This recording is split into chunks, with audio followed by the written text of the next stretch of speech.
What's up everyone? So right now it's about 11:40 p.m., right? About 11:45. I actually am going to make a video right now, which is very unusual for me, right? I usually do make my videos in the daytime using natural sunlight. But in this video, I'm going to show you which 3 side hustles that I'm currently working on in quarantine, which you can also work on yourself if you're quarantined like me at home. So let's go ahead and jump straight into a video. Hey everyone, so welcome to a screen recording. I'm going to get straight into it. I'm going to order this video in terms of my least income generating side hustle to my most income generating side hustle, okay? So the least one is something called print on demand. What print on demand is so you put a design on a shirt and that shirt is sold by, let's say perhaps Amazon or Etsy or Redbubble. And when someone buys that design, these companies will print your design on that shirt and then deliver it to them. So that's the whole idea of print on demand, or pods is what people shorten the phrase for. So Merch by Amazon is probably the most popular print on demand website, but it's also the only one where you actually have to request an invitation to. So I'm not sure how long invitation requests are taking right now. I've had my account for almost 3 years now, and it's been a very lucrative and definitely passive source of income, especially for those who like graphic design or designing t-shirts. So with Merch by Amazon, when they first started, you can only put your designs on t-shirts, but they've expanded quite a bit in which you can now put your shirts on t-shirts, long sleeves, sweaters, hoodies, pop sockets, phone cases. So they're really expanding. And the cool thing about print on demand is that once you have one design, you can throw it up on other print on demand websites. So not only Merch by Amazon, but you can put it on Etsy, you can put it on Redbubble. And these are all sites that I sell sometimes on. It's not a very big chunk of money that I'm getting each month from these sites. So at the end of this video, I'll go over exactly how much I'm making from each of these 3 side hustles that I'm running. And Merch by Amazon is a very easy side hustle to run, just because all you have to do is create a design and put it on a t-shirt and they'll throw it up on Amazon. You don't have to hold any inventory, you don't have to worry about customer service, and you don't have to worry about delivery times either. The thing I like about Merch by Amazon, it is scalable also. So even if you're not good with graphic design, you can still hire someone to create the designs for you. Having one design can be put on 8 different products on Merch by Amazon, 8 different products on Etsy, and 20 plus different products on Redbubble. Redbubble offers a wide variety of stuff. So you can put your designs on wall art, phone cases, masks, stickers, home decor. So the possibilities of having one design and throwing it on multiple products in which you don't have to hold an inventory for is very, very cool. And again, this is something you can actually do right from your home. You can start today if you wanted. I would recommend requesting an invitation from Merch by Amazon because it does take a while to get accepted. I think it took me about 2 months to get accepted, but that was 3 years ago, and I'm not sure what the wait times right now are for an invitation. And now the second side hustle that I run is regarding online courses. I've always wanted to start an online course, and right when quarantine started, I figured that was probably one of the best times to actually create, so script, record, and actually edit my online course, and which I did. I was stuck between whether I should put my course on Skillshare and Udemy, which are kind of like third-party platforms, and they'll handle all the marketing for you. Because Udemy and Skillshare have such a large audience base, all you have to do is put your course on there and just forget it if you want. And some people do market it, but others don't. My idea was that I created a course, a very short course, and my course was on teaching people how to edit YouTube videos on using Final Cut Pro, since that's what I've been doing for the past 11 years. I created that course it took me over the weekend just to script, and then another 2 days just to edit, and then I had it live on Skillshare and Udemy within less than a day. Didn't take a lot of time, not at all. It took me less than a week, and I haven't touched it ever since. I will also go over how much I made from Skillshare and Udemy at the end of this video.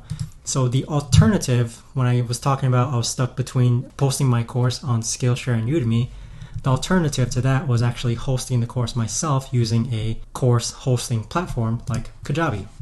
So what Kajabi is that they call it an all-in-one platform, in which not only will they host your online course, but they'll do your email marketing, they'll do your website landing page, they'll also do your signups, webinar trainings. They do a whole lot of things, and you can even host or sell digital products and memberships. The thing with Kajabi though is that you have to drive your own traffic, and that's what really differentiates Kajabi from sites like Skillshare and Udemy. And because sites like Udemy and Skillshare have such a large audience, and some people don't even have to drive any traffic to them, your margins for these sites are smaller when compared to Kajabi, in which you have to do the 100% of the marketing of your audience to your website on Kajabi.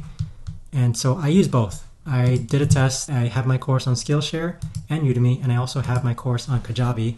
But keep in mind that it is two different courses. So the course that I have on Skillshare and Udemy is related to teaching people how to video edit their YouTube videos on Final Cut Pro X, and my Kajabi course is my YouTube course that I've spent a lot longer than just a weekend scripting, filming, and writing and editing. So my course in Kajabi is definitely worth a lot more than my courses on Skillshare and Udemy. The second side hustle I'm working on is selling digital products or courses, and I think everyone can get started with the side hustle, because start off with something that you're passionate about and you know a lot about. And let's pretend you know how to play piano. And from a 1 to 10 scale, how would you rate yourself on how well you know how to play piano? If you rate yourself at a 5 out of 10, you can still make a course on piano teaching those people who would rate themselves from a 1 to 5. And I assure you that by you taking the time to actually create your course and probably do a bit more research, you would improve yourself from a 5 to maybe to a 6 or even 7 out of 10. Don't ever be discouraged by the thought of you not knowing enough in your passionate topic in order to teach people how to do your passionate hobby or topic. In terms of how well I know Final Cut Pro X, I would probably rate myself at a 7 out of 10, but I still made a course on it, and people are still signing up for it, and they actually are giving me, I have a handful of reviews, but I've gotten a good review so far regarding, this course was helpful. So the audience is still there. I don't have to be a 10 out of 10, and neither do you on your topic of interest in order to teach someone about your course. And regarding YouTube, I'll probably also rate myself also a 7 out of 10 on how well I know YouTube. But again, I'm not a master expert, but I am making a lot of videos teaching people what I know based on my experiences of how to grow on YouTube. Online courses / digital products is number 2. My third side hustle is YouTube. So YouTube, it's probably not even a side hustle anymore. It's probably one of my main sources of income, or if primary source of income. And the thing with YouTube is that it took a long time to get rolling. It took a very long time. I'm talking about 2 years plus. And for others, you may hear other people talking how they've been on YouTube for 5+ years and they still haven't achieved the success yet. But for me, it was about over 2 years before I finally started seeing a decent return on YouTube. And the thing with YouTube is that I know a lot of people want to start on YouTube, and there's also a lot of people who start YouTube but also don't truly understand what YouTube's supposed to be used for. And I can go on a whole long topic regarding a lot of mistakes that new YouTubers make. But if you want ever to start on YouTube, I do have a video teaching how to start a YouTube channel in 2020. So go ahead and check that link out, or check that video out. It is in depth, and it is exactly my steps that I would take in order to start my own YouTube channel if I were just starting right now. The best time to have started on YouTube would have been years ago, but second best time is definitely now. So especially with everyone being at home and YouTube's viewerships being skyrocket high because everyone's quarantined at home, I would really take advantage of the fact that there's a lot of people at home. If you want to get on YouTube, just start taking action. Even if you don't know how to do YouTube yet, just getting the habit of knowing what it's like to film yourself like this, or post a video or edit a video. All of that's uncomfortable, okay? I understand. That used to be me too, in terms of feel really uncomfortable being on camera like this, which is why I went a different route of YouTube. It's inevitable that when you first start making your first videos, you are going to feel uncomfortable. There's going to be a lot of questions you don't know the answers to, and you're going to worry about a lot of things. But as you keep posting on YouTube and you feel more comfortable and you get used to seeing analytics and seeing things flop and seeing some successes, being on YouTube becomes a lot easier. And it becomes even more easier when you actually have fun posting videos like this on YouTube, and it becomes a lot easier when it's actually regarding topics that you really like and enjoy talking about. And you don't, even if you're scared on YouTube, you don't have to show your face like this. I have a video where I teach people 5 different faceless viral YouTube channel ideas that you can go check out in the link in the description. But when I first started YouTube, I was very fearful of being on camera like this. I started with ASMR videos, but the diet I knew was bad for me. And then I started filming videos, but I knew I was very uncomfortable on camera. So then I went a different route, and I chose to with faceless YouTube videos, in which I can still become a YouTuber. I can still do things that I like, and I can still reap the benefits from YouTube as well. And right now, YouTube is my primary source of income. It's not really a side hustle, but it is something that took 2 years plus to get up to that level. Now, I'm going to go over my YouTube income at the end of this video as well, but What I'd like to start with is showing you my income with Merch by Amazon. So this is my Merch by Amazon account, and the thing with Merch by Amazon is that I actually haven't touched it since September of last year. I've only started touching it now just because it's coming closer to Q4. But over here you can see all my earnings. Let me zoom in on that a bit. You can see my earnings for the past 7 months or so. So in January I received about $360, February I received $260, March I received $160. So in April, because of coronavirus, Amazon actually disabled Merch by Amazon for the entire month, but then they reopened it back up in May. So in May, $140, and then June, $170.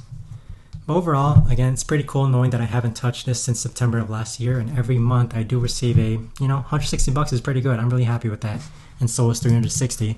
And right now, because of Q4, so Q4 is when everyone goes on a shopping spree, I am hiring my old designers to create hundreds of shirts every day, and I'm going to work on Merch by Amazon again in order to be prepared for that Q4 season. In Etsy, I haven't made any sales the past 6 months because all my listings got disabled. But with Redbubble, I do make on average about $20 to $30 a month. Not bad. It pays for a bill, maybe a water bill or something. So I'm very happy that all these 3 sites I haven't touched since September, and I'm still making sales daily. Again, all I have to do is make a graphic design or hire someone to make a graphic design, post that up, and it stays there forever. And now the second thing regarding online courses. So how much I made on Skillshare with my video editing class is $63. So it's not a lot. $63 for the month. It's even smaller than Merch by Amazon. And the time I put into it, it wasn't a lot. It was about 5 days. I did edit it, I did script it, and I did record it. It took about 5 days, and I haven't touched Skillshare ever since. But it's really cool knowing that I can just leave it up here and people are just signing up daily. They're watching my course daily. And $63, again, I'm very happy with it, especially with something that doesn't take my time in order to maintain. So regarding which of the 2 course platforms I would host my course on, I'm not sure why I would ever post my course just on Skillshare. Unless you're really bad at marketing and you have no means to do anything further after you create your course, such as any means of marketing or like trying to form an audience for your course, then that's probably the only reason why I would post on Skillshare. But if you're going to spend a lot of time creating your course, then I would also spend a lot of time trying to give some effort into marketing your course. So now I'm going to show you how much I made in Kajabi. And so I launched my course for Kajabi about 10 days ago, and I've already made 5 sales at a total rate of $645 for the last 30 days. So that already, one sale completely smashes how much I make on Skillshare for a month. So I do recommend hosting your own course on its own teaching platform, such as Kajabi. And at the same time, I would go through the extra effort after you create your course to also put in some effort to marketing your course on Kajabi. It pays off a lot more. You can charge your prices a lot more. I think Skillshare pays by the minute, and they pay only, from last I've heard from someone, they only pay anywhere from 4 cents to 6 cents a minute, which is really low. Kajabi, on the other hand, you can price your course whatever you want. Some people price their course for $800.